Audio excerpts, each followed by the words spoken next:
Willow Creek. Even the name sounded like a ghost story. A veil of mist clung to the old house, cold and damp against the fading light. Twisted branches clawed at the crumbling stone walls like skeletal fingers trying to break free. My heart pounded a frantic rhythm against my ribs. Every instinct screamed at me to turn back, to run while I still could. But I had come too far, driven by a promise and a legacy shrouded in mystery. I was here because of my great-aunt Eleanor, a woman I had never met but whose shadowed memory hung heavy over my family.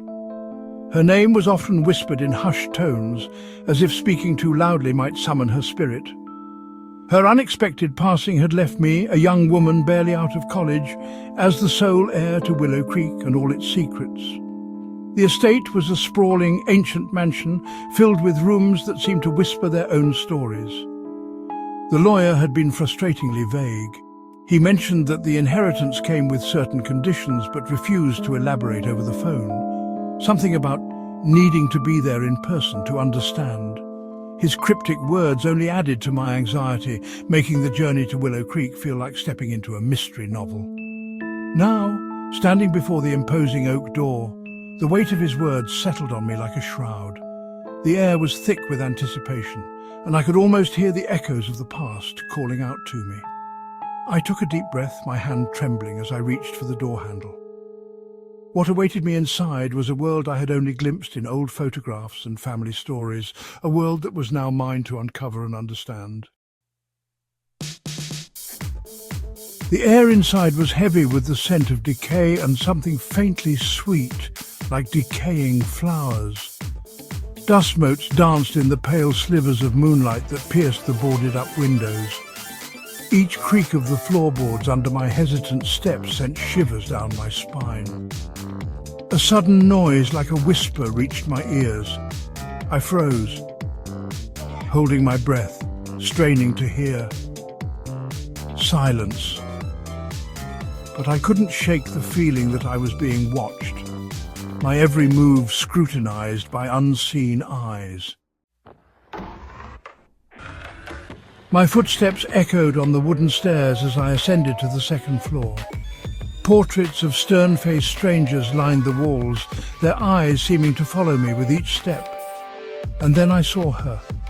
The woman in the portrait was young, with hauntingly familiar green eyes that seemed to shimmer with a life of their own.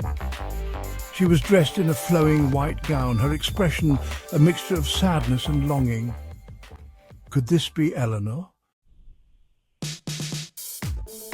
Section 5. A Glimmer in the Mirror. The master bedroom was shrouded in shadows, the heavy velvet curtains drawn tight.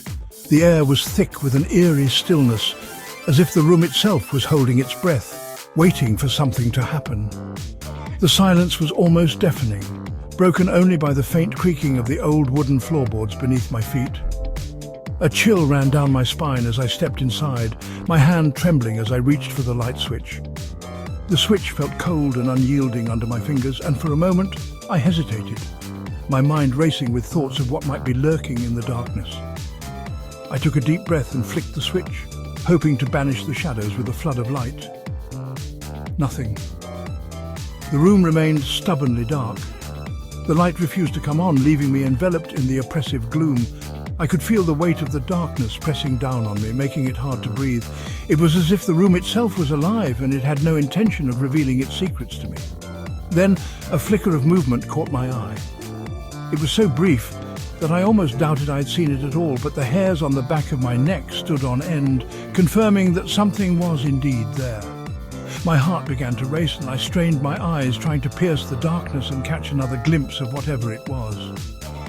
In the ornate, full-length mirror that stood against the far wall, I saw it, a fleeting glimpse of a figure in white, gone as quickly as it had appeared. The figure was ethereal, almost ghostly, and it sent a shiver down my spine. I couldn't tell if it was real or just a trick of the light, but the image was burned into my mind. My heart pounded in my chest, a cold sweat prickling my skin. I stood frozen, unable to move, my eyes locked on the mirror. The room seemed to close in around me, the shadows growing darker and more oppressive.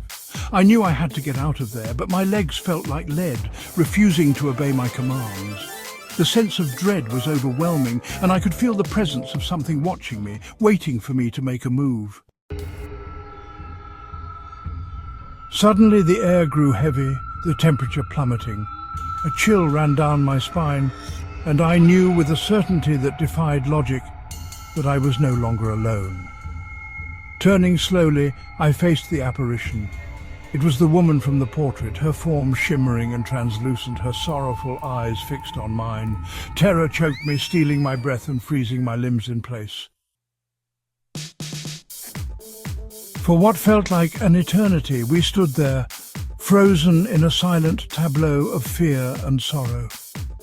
Then, as if a draught had disturbed it, the apparition wavered, its form flickering like a candle flame about to be extinguished. And then, just as suddenly as it had appeared, it was gone. The room was silent again, the oppressive weight lifting, leaving behind only a faint chill and the lingering scent of decaying flowers. Shaking, I fumbled for my phone, desperate for the reassurance of its familiar weight in my hand. The screen flickered to life, illuminating a photograph I had saved earlier. A picture of my great-aunt Eleanor. As I stared at the image, a chill ran down my spine. The woman in the photograph and the apparition in the mirror were identical, down to the haunted look in their eyes. But there was something else, something I hadn't noticed before. In the background of the photograph, barely visible behind the young Eleanor, stood a shadowy figure in a white gown. The photograph was old, its edges frayed and yellowed with time, but the figure remained eerily clear. It was as if the ghostly presence had imprinted itself onto the very fabric of the image, refusing to fade away with the years.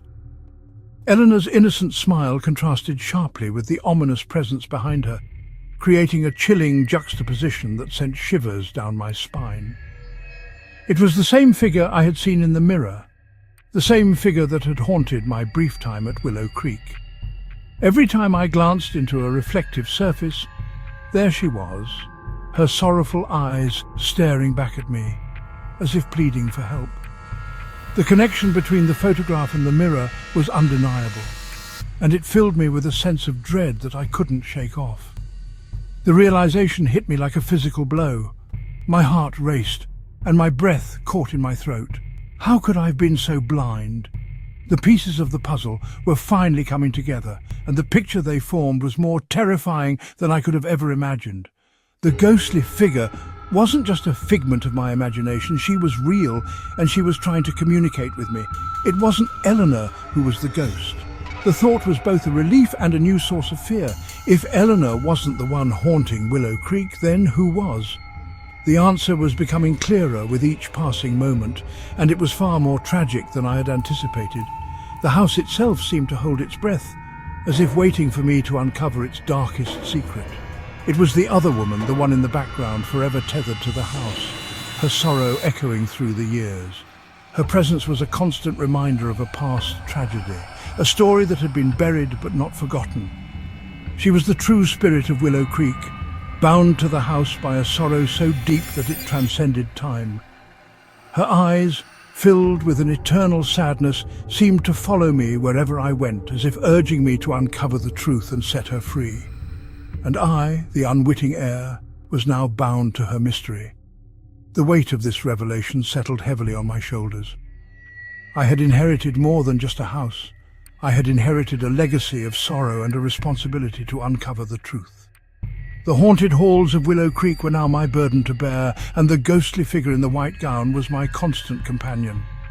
As the night fell and the shadows grew longer, I knew that my journey was just beginning, and the haunting truth of Willow Creek was waiting to be revealed.